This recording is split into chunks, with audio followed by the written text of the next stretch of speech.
Hello दोस्तों, स्वागत है आपका एक बार फिर से शम्स का सलाम आपके नाम इस प्रोग्राम में। और आज हमारे साथ हैं राजा शाह। तो आज सुनते हैं इनकी कहानी, इन्हीं की जुबानी। स्वागत है आपका राजा इस प्रोग्राम में।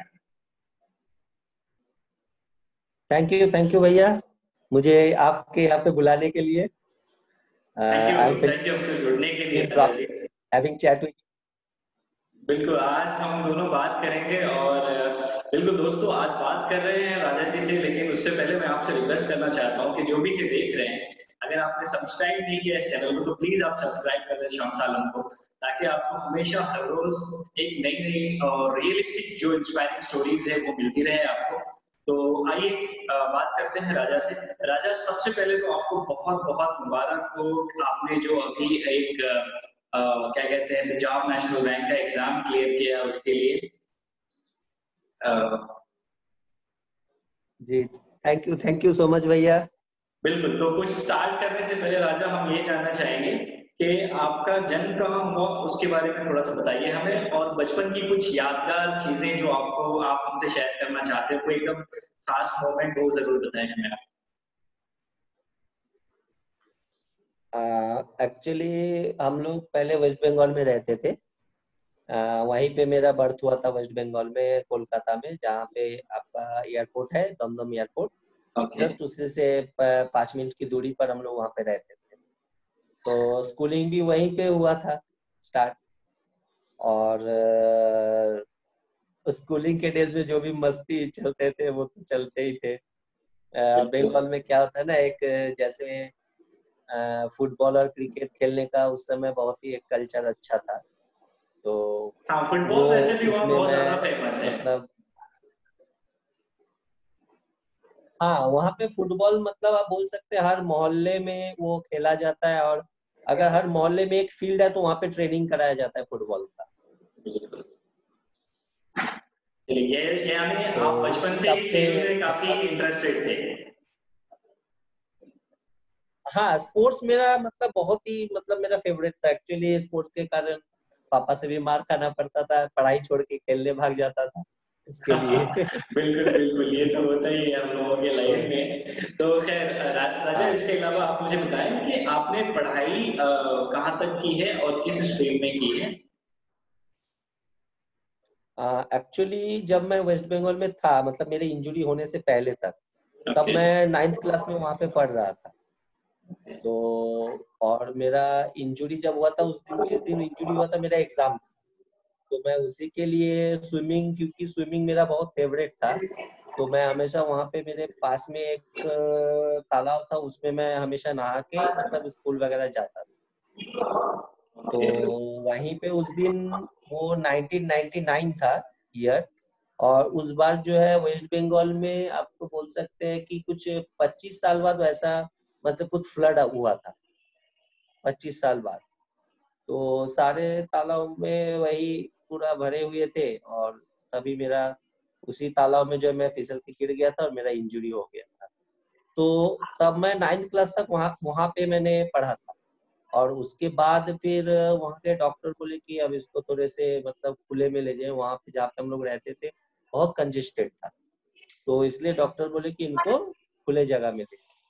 तो झारखंड में यहाँ पे हम लोग का मतलब लैंड वगैरह लिया हुआ था।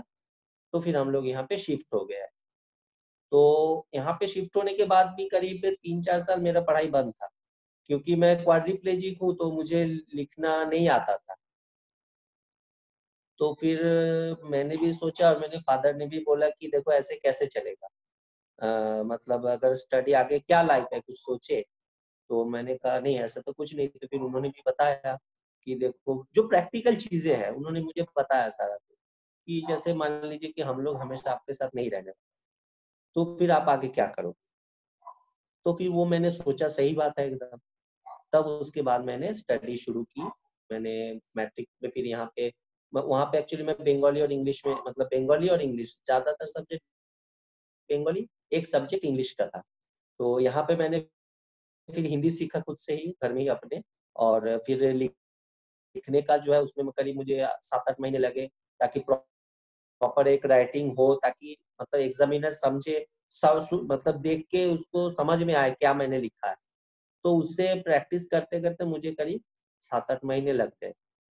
तो फिर मैंने वो करने के बाद मैंने एडमिशन लिया, और लेने के बाद फिर मैंने मैट्रिक कंप्लीट किया, फिर इंटर कंप्लीट किया, फिर मैंने ग्रेजुएशन कंप्लीट करके अभी मैं पिछले 2 साल से, मतलब 2 साल से मैंने फिर अपना कॉम्पिटिटिव जॉब की तैयारी शुरू की, और करने के बाद फाइनली अभी मुझे मतलब मैंने क्लियर कर बिल्कुल, लिया। बहुत बहुत अच्छा बताया आपने राजा कि आपने किस तरीके से पढ़ाई की और आप बचपन से खेल करते थे।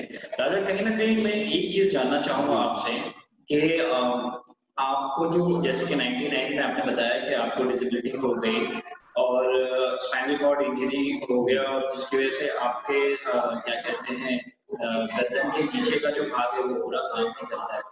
तो हमें आपसे ये जानना है कि ऐसी जी। चीज़ जो हो जाती है, तो इसमें आपको बिल्कुल मैं समझ सकता हूँ कि एक डाउनफॉल आता है लोगों को। तो जब आप कभी ऐसा डीमोटिवेट फील क्या कभी आपने फील किया? और कौन आपको इंस्पायर करता था ऐसी चीज़ों में? हमें इसके बारे में बताएँ ज़रा। जी, देखिए ऐसे तो मोमेंट आते ही शुरू में, जब मतलब मैं मेरा स्टडी शुरू नहीं हुआ था। तो कभी-कभार ऐसा भी मतलब मोमेंट आया था कि बहुत मतलब मैं क्या कर रहा हूँ? मतलब थोड़ा एक ऐसा भी बोल सकते हैं कि कुछ मतलब मैं ठीक हो जाऊँगा, ऐसा कुछ सोच था, ठीक है? मैं आगे ठीक हो जाऊँगा, कोई बात नहीं। फिर जब मतलब मेरे जो फिजियोथेरेपिस्ट थे, एक्चुअली मैं जब हॉस्पिटल में एडमिट था, तो उन्होंने मुझे इस चीज़ के बारे में बहुत डिटेल में बताए थे, और बहुत कुछ मुझे समझाए थे। तो कहीं न कहीं शायद मैं बीच में वो चीज़ भूल गया। तो भूल के मैं मतलब एक मेंटल वो था कि हाँ, नहीं ठीक हो जाऊँगा, ऐसा कुछ चला गया था। तो फिर बाद में मैंने वो रियलाइज़ किया कि नहीं, जो प्रैक्टिकल है मुझे वो पहले सोचना होगा, ठीक है? ठीक होने के बाद वो तो बाद की बात है। अभी मैं क्या कर रहा हूँ? ये जब मेरे माइंड में आया, और एक चीज़ और जो मुझे मोटिवेट करता था करने के लिए कि आगे करना क्या है, या तो कुछ करना है। जो मतलब मैं मान लीजिए मेरे पेरेंट्स जो हैं, वो मेरे लिए जो वो करते थे, और वो जो मैं देखता था, तो वो सब देखने के बाद मुझे नहीं लगा कि नहीं, मुझे जब वो मेरे लिए इतना कर सकते हैं, तो मैं क्यों नहीं कर सकता उनके लिए? तो फिर मैंने अपने आप से ये किया कि नहीं, मुझे करना है, अगर करना है तो उनके लिए करना है, फिर अपने लिए। और तभी उसके बाद से ही मतलब पूरा चेंज हो गया, और मैं लग गया करने के लिए। बिल्कुल, बिल्कुल। राजा, इसके अलावा हम ये जानना चाहेंगे कि आप एक ब्रेक आया समझ लीजिए डिसेबिलिटी के बाद, फिर आप गेम्स में नहीं आ पाए। उसके बाद क्या हाँ जी। व्हीलचेयर पे आने के बाद भी जब आप व्हीलचेयर यूज़र बन गए, तो फिर भी आपने कुछ गेम स्टार्ट किया, कुछ गेम खेला आपने? तो व्हीलचेयर के बाद की जो जर्नी है, उसके बाद आप हमें बताएँ कि आपने क्या किया और कैसे आगे बढ़े आप? जी, गेम का आपने बहुत अच्छा चीज़ पूछा है कि व्हीलचेयर में, एक्चुअली मैं जब व्हीलचेयर में था, तो मैंने नहीं सोचा था कि मतलब व्हीलचेयर में भी कुछ गेम होते हैं, ठीक है? हो सकते हैं। तो जब व्हीलचेयर रग्बी के बारे में मैंने सुना, तो मुझे कुछ चीज़ें अच्छी लगी, क्योंकि मैं पहले से बचपन से मतलब स्पोर्ट्स के तरफ मेरा बहुत लगाव था। तो मैंने जब सुना तो मुझे बहुत अच्छा लगा, और ये मुझे बताया अभिनव, एक्चुअली जो झारखंड से है, तो वो भी अभी जॉब कर रहे हैं। तो उसने मुझे बताया कि ऐसा-ऐसा है, चलोगे? हम बोले एकदम चलेंगे। तो फिर मेन बात है कि क्या होगा वो बात की बात है, पहले एक नया एक्सपीरियंस तो मिलेगा, कुछ सीखने को तो मिलेगा। अरे चलो, कुछ सीखने को नहीं भी मिलेगा, लेकिन लोगों से तो मिलने को मिलेगा ना। और आपसे वहीं पे मिला था, तो मुझे बहुत अच्छा प्राउड फील हुआ था कि चलो, तो आपसे बात की, वो भी बहुत अच्छा लगा। तो यही बात है, मेन यही है कि फिर मैं व्हीलचेयर रग्बी भी खेला, जो कि बहुत ही एन्जॉय किया था।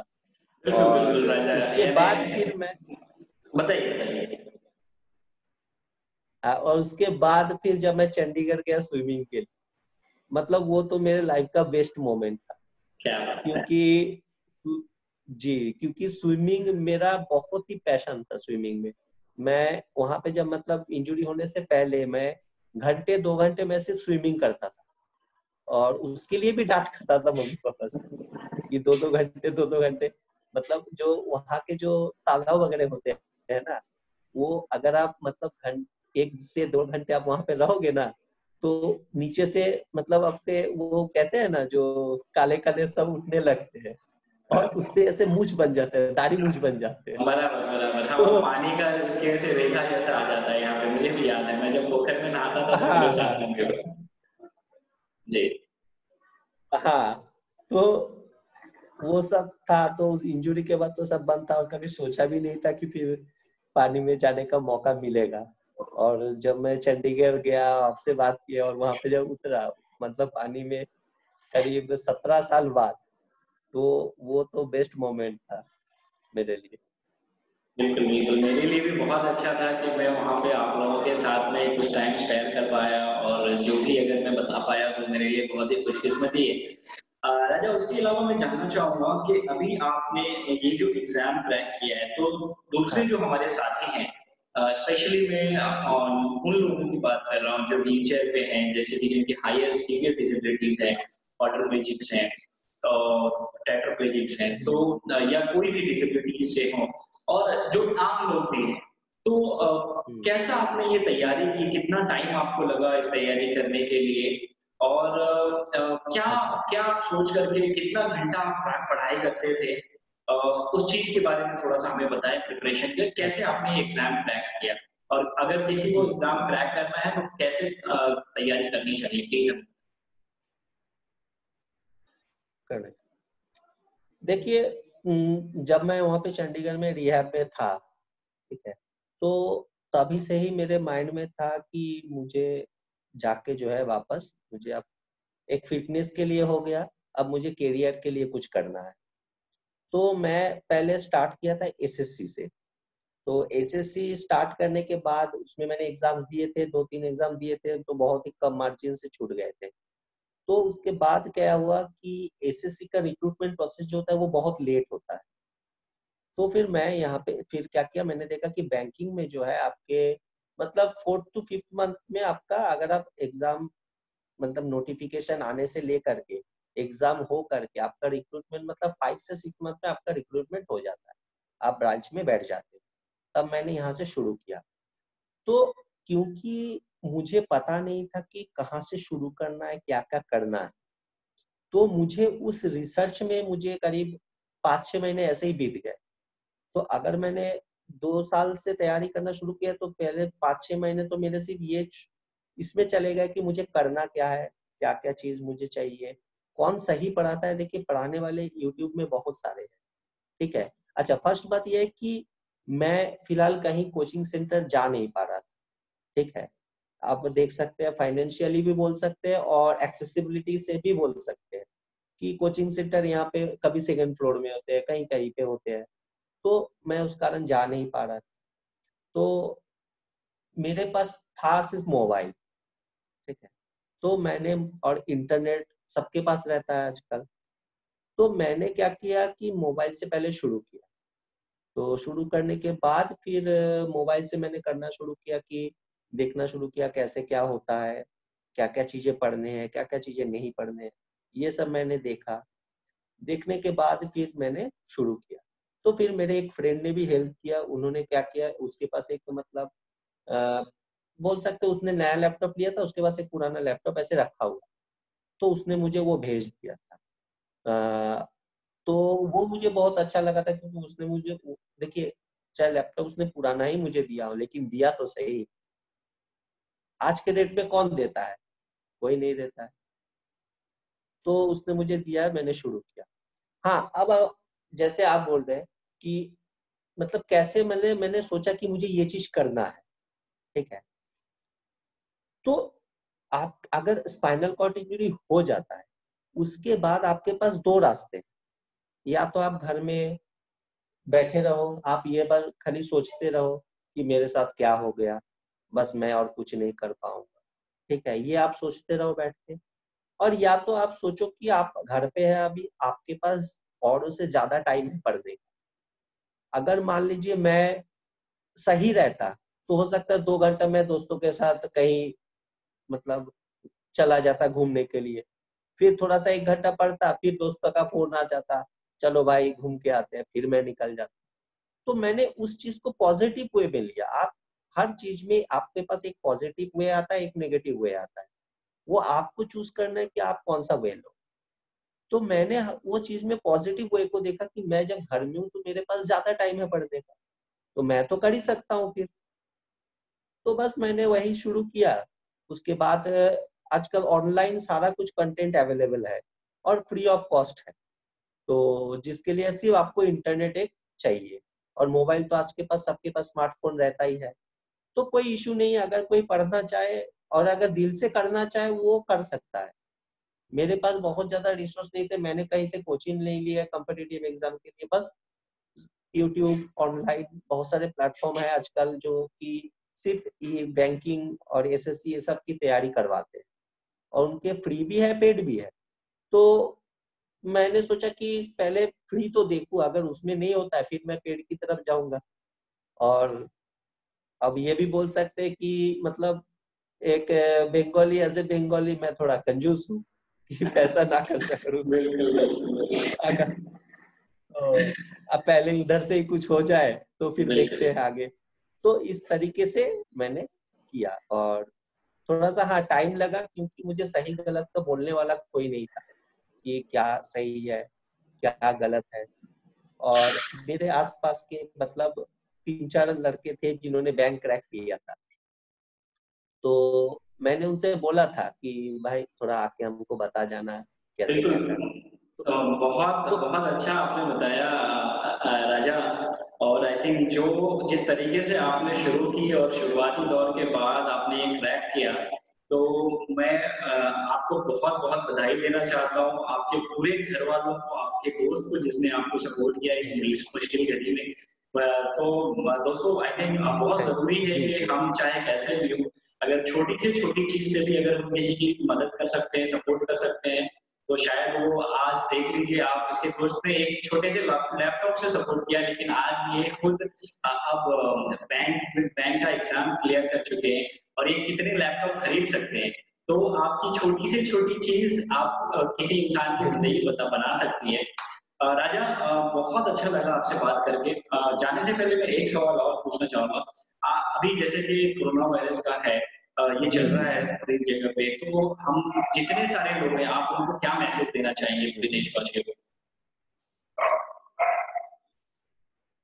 मैं इसके लिए एक ही मैसेज देना चाहूंगा, वो है सोशल डिस्टेंसिंग। आप जितना हो सके इस चीज को मेंटेन कीजिए, क्योंकि कोरोना वायरस ऐसा चीज है अभी तक वैक्सीन बना नहीं, कोई मेडिसिन है नहीं। आपको अपना रक्षा खुद करना होगा। आप अगर गवर्नमेंट को दोष देंगे, इसको दोष देंगे, वो तरीका नहीं है। आपको ये चीज देखना होगा कि आप कैसे सुरक्षित रह सकते हैं। तो आपको सारा चीजें जो भी गवर्नमेंट द्वारा या WHO के द्वारा जो भी गाइडलाइन जारी किया गया है उसको सख्त तरीके से मानना है। जो बाहर जाए तो किसी तरह जैसे या कुछ छुए तो हाथ धोए, और लोगों से बिल्कुल। दूर रहे, चाहे वो यही मेन गाइडलाइन जो है वही फॉलो करना है बस, और कुछ नहीं। थैंक यू सो मच, बहुत बहुत शुक्रिया राजा हमसे बात करने के लिए। और फिर से एक बार मैं दिल से आपका बहुत बहुत आभार प्रकट करता हूँ कि आपने इस प्रोग्राम में हिस्सा लिया, शम्स का सलाम राजा शाह के नाम में। तो नहीं, दोस्तों जरूर आप हमें कमेंट करके आभार बताएं तो कि कैसा लगा आपको, और अगर आपको और भी लोगों की स्टोरीज अगर जाननी है, और अगर आपको लगता है कि कोई भी इंसान है जिसकी रियल लाइफ स्टोरी है, तो आप उसका नाम जरूर नीचे कमेंट में डालें, ताकि मैं उनको कांटेक्ट करूं और उनकी स्टोरी अगली बार में फीचर कर सकूं। तो मिलते हैं अगले एपिसोड में, जब तक के लिए thank you. Thank you so much भैया।